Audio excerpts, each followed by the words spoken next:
Sarjil Imam and Umar Khalid? We welcome the decision of the Supreme Court because this Tukde Tukde gang, they had spoiled the entire fabric of JNU, and they were trying to instigate the students, and it was a anti-national activity which they were involved because they were trying to disturb the integrity of India and also the student population. So this is a welcome decision. They should get harsher punishments. But all the more, the other 5, those who have received bail, they were also part of the conspiracy to disturb the JNU students. Even they should not have got bail, but all the more it is the decision of the Supreme Court. We welcome it.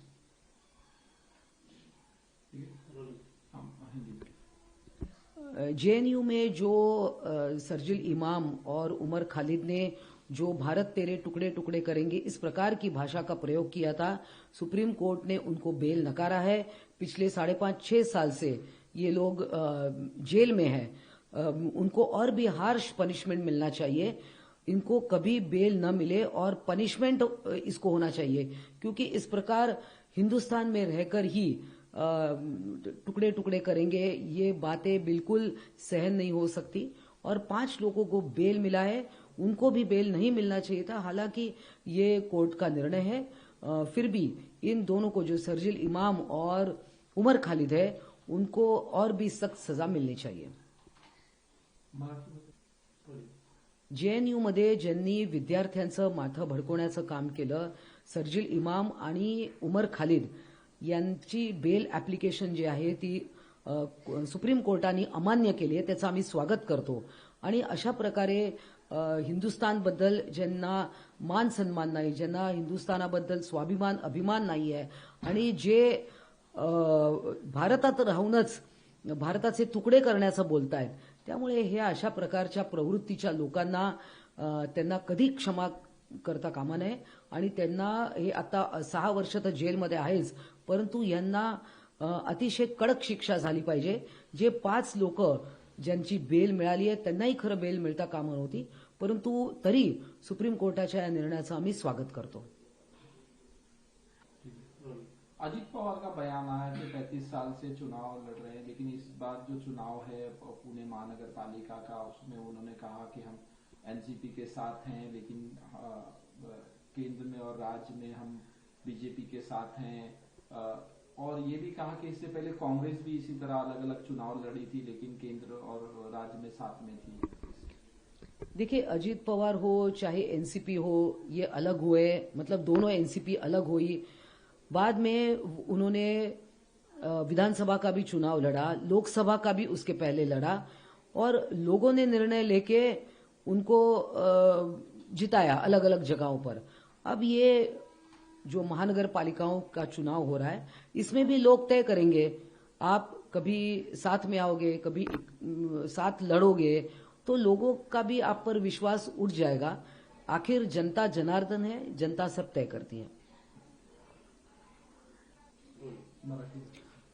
Pune महानगरपालिकामध्ये बोलायचं झालं तर दोन्ही राष्ट्रवादी एकत्र लढत आहेत। अजित पवारांनी जे वक्तव्य केलं, मला असं वाटतं की एनसीपी मध्ये 2 फूट पडल्यानंतर शरद पवार घटक जो आहे तो वेगळा लढला, लोकसभेला पण आणि विधानसभेला पण दोन्ही एनसीपी वेगळ्या लढल्या, आणि लोकांनी त्यांच्या पारड्यामध्ये मतं टाकलेली आहेत। परंतु आता महानगरपालिकाला तुम्ही एकत्र येत आला, यामध्ये लोकांचा गोंधळ एक प्रकारे तुम्ही उडवला आहे।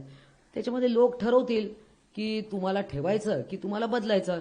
तसे पुणे महानगरपालिकेमध्ये भारतीय जनता पार्टीची सत्ता होती, आता अर्थात आम्ही वेगळेच लढतोय, भारतीय जनता पार्टी आणि शिवसेना।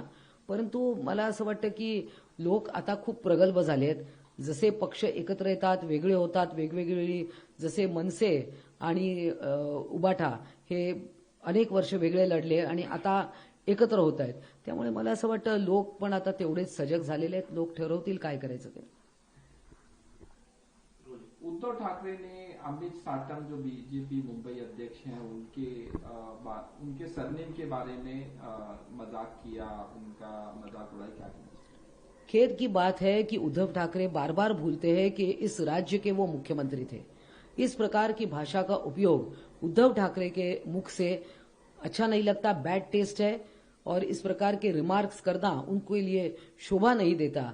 और कोई अन्य कार्यकर्ता इस प्रकार की बातें करता है तो लोग उसको सीरियसली नहीं लेते, मगर इस प्रकार से शिंदे जी को मिंदे कहना और साटम को कोई अलग शब्द प्रयोग करना, ये लोगों को इस प्रकार की बातें पसंद नहीं आती।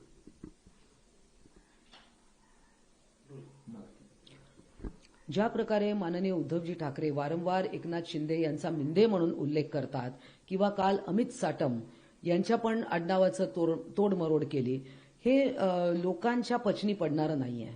तुम्ही मुख्यमंत्री होतात 2.5 वर्ष या राज्याचे, त्यामुळे मुख्यमंत्र्यांची एक प्रतिमा असते, एक त्यांचं वेगळं एक स्थान असतं, परंतु तुम्ही त्याही वेळा ते विसरलात की तुम्ही मुख्यमंत्री होतात, आणि आता तर तुम्ही पार विसरून गेलात की कधी काळी तुम्ही मुख्यमंत्री होतात।